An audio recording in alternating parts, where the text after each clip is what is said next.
자, 우리가 나이가 들고 이제 여러 가지 병이 올 수 있습니다. 저도 뭐 좀 있다가 그럴 수 있죠.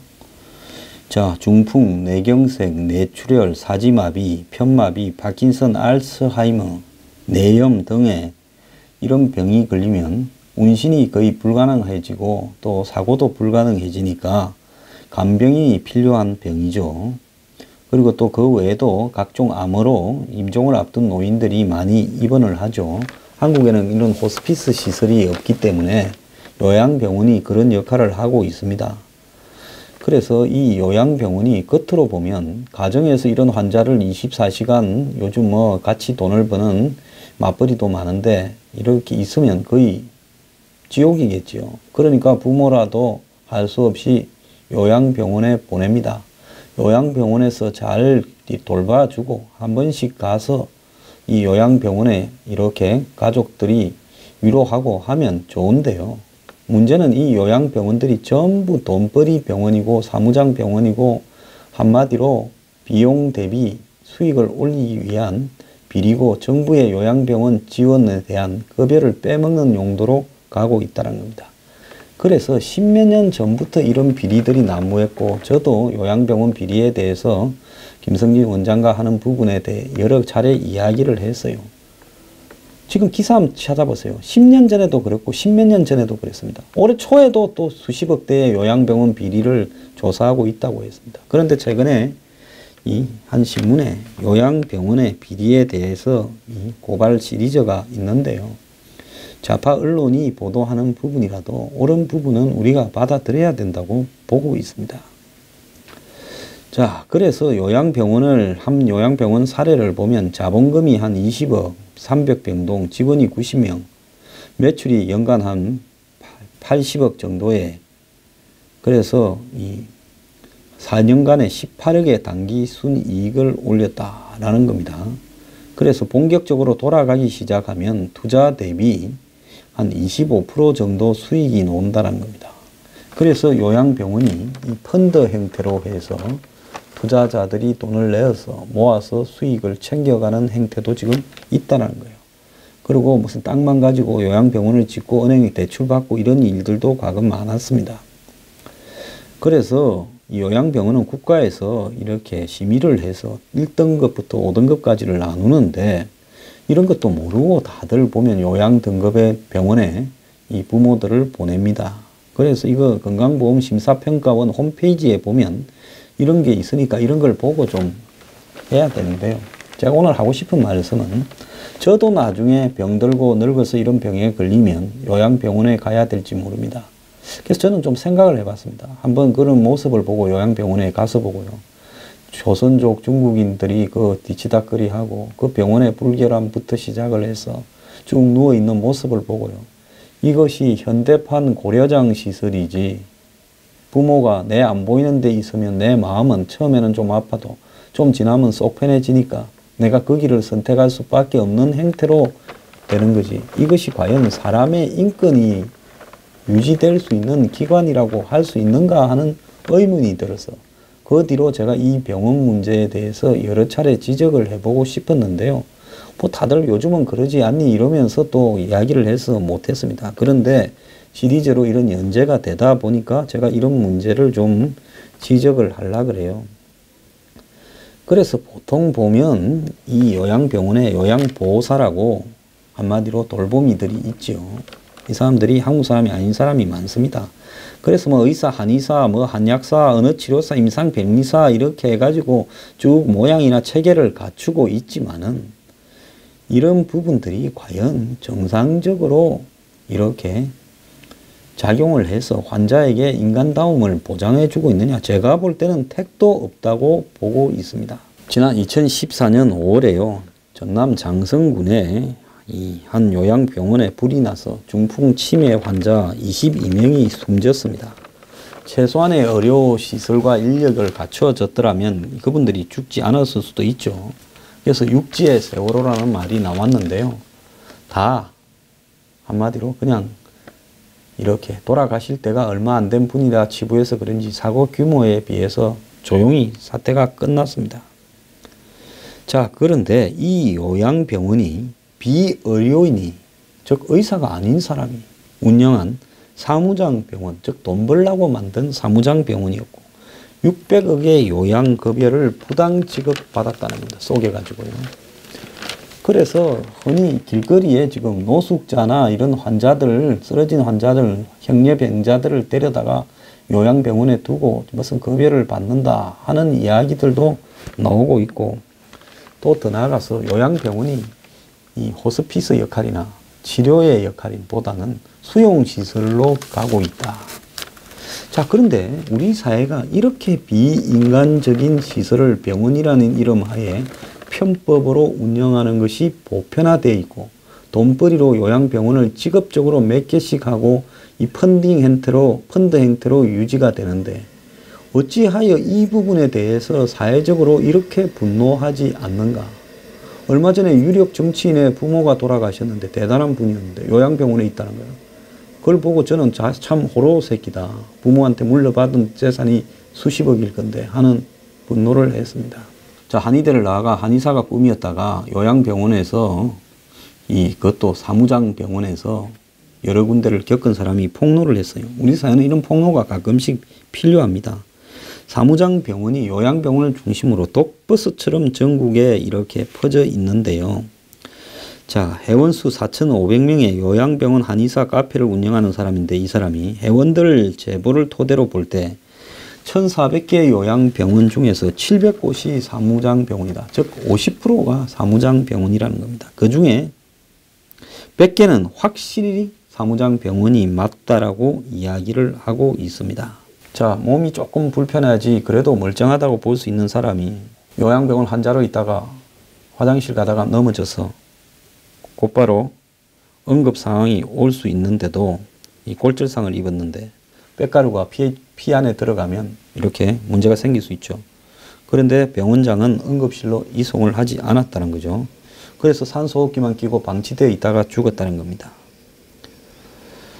자, 일반 병실 4분의 1 정도 되는 계단 밑에 그런 공간이 있는데, 집중치료실로 불리는 그 공간에 가서 넘어져서 멀쩡하다가 산소호흡기 달아서 의식을 잃은 사람이 결국은 죽어갔는데, 산소호흡기도 없어서 외부에서 대여한 거고, 가족들은 일주일쯤 지나서 연락을 했고, 병원은 죽을 때까지 뽑아먹을 것은 다 뽑아먹고, 그리고 중증 환자의 마지막 치료니까 비용은 엄청 올라가더라고 이 사람이 진술을 했습니다.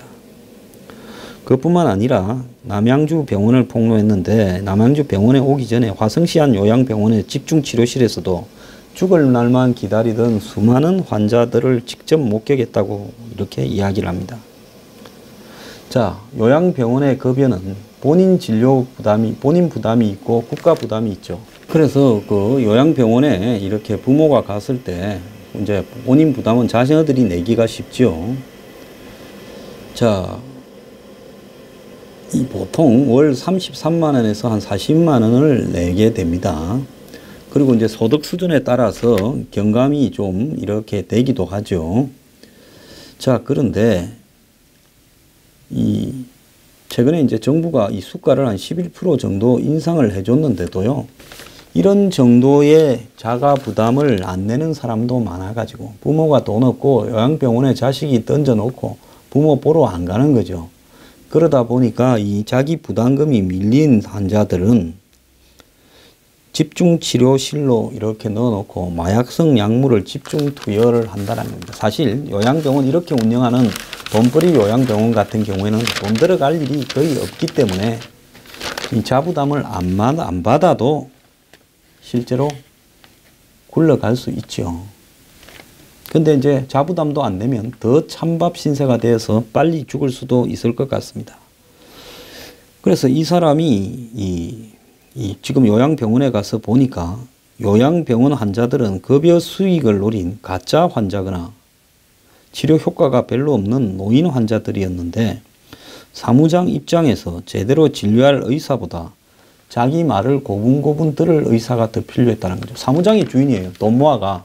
나는 의사 자격이 없으니까 병원장을 안 하지만 사무장이라 해서 딱 병원에 주도권을 쥐고 앉아가지고 의사를 고용해서 병원을 운영하는데, 의사는 말 잘 듣는 사람을 데려다 놓는 거죠.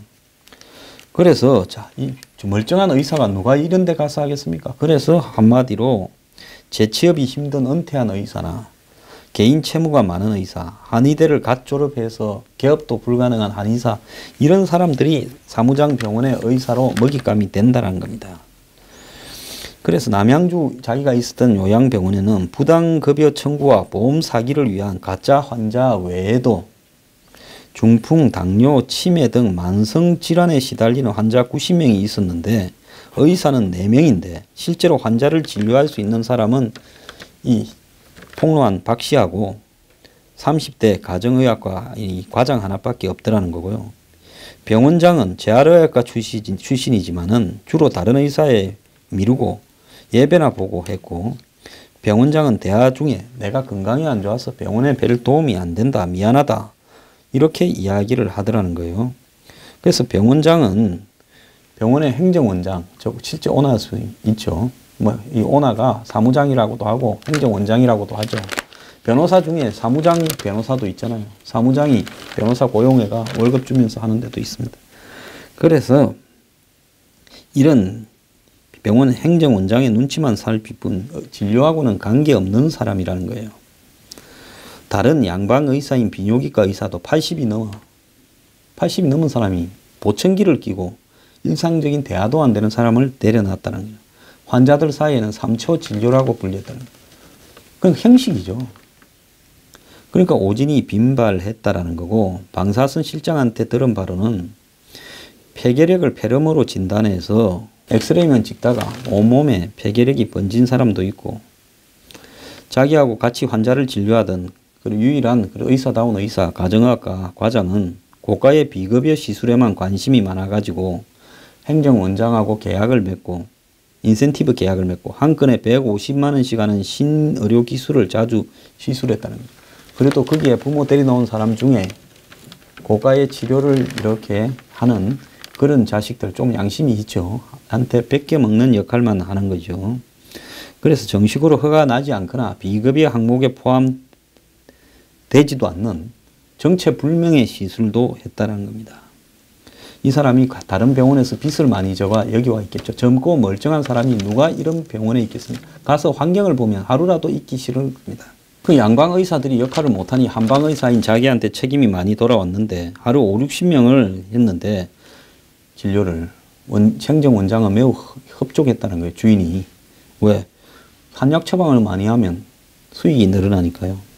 그래서 이 사람도 소신껏 하지 못하고, 자, 실제로 간호조무사인 사무장의 아내가 병원 이사라는 이유로 일일이 진료에 개입을 해서 온갖 가격 협상을 하고 다니고, 환자가 들어오면 병원에 이렇게 돌아다니면서 가전 간섭을 했다는 겁니다. 그러니까 요양병원에 부모를 보내놓고 양심이 좀 있는 자녀들은 그래도 좋은 치료가 될까 해서 가면 그야말로 돈을 뺏기 먹기 위한 견적을 짜서 뽑아 먹는다는 거죠.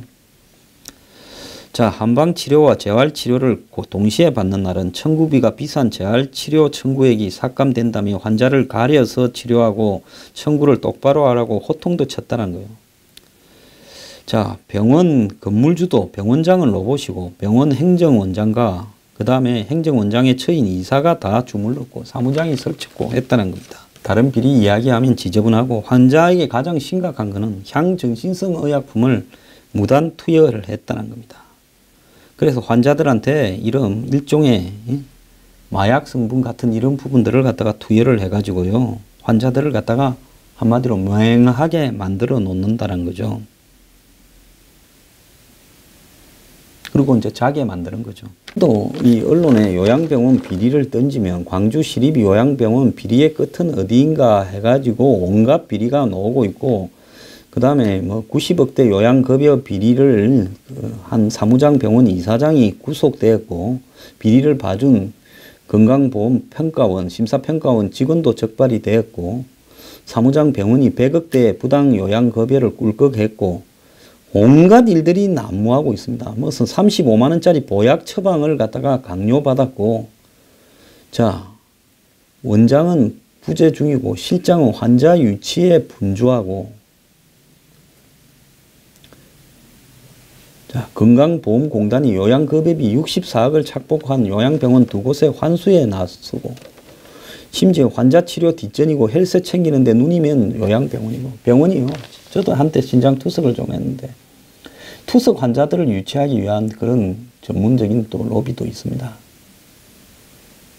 그래서 이런 부분으로 정부의 급여는 급여대로 세고, 환자 가족들은 가족들대로 비싼 돈을 날리고, 또 때로는 부모를 내 앞에서 치워버리는 고래장 시설로 이용하고, 이게 대한민국의 이게 지옥도지요. 이게 정상적인 국가라고 할 수 있습니까? 문재인 정권요.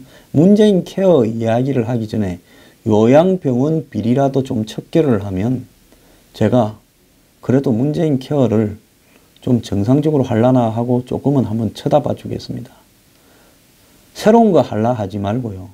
현재 의료 이 국민건강보험구도에서 구멍입니다. 이 구멍. 돈이 새는 구멍이고 비리의 온상이고 환자 가족들을 덩치고 환자는 인간 이하의 취급을 받습니다. 나도 당신도 다 늙으면 요양병원 갈 수 있는데 저는 요양병원을 한번 가보고 그런 생각을 했습니다. 내가 늙어서 저기 갈 일이 있으면 청산가루 이렇게 준비해놨다가 먹고 죽어버려야 되겠다 생각을 했었습니다.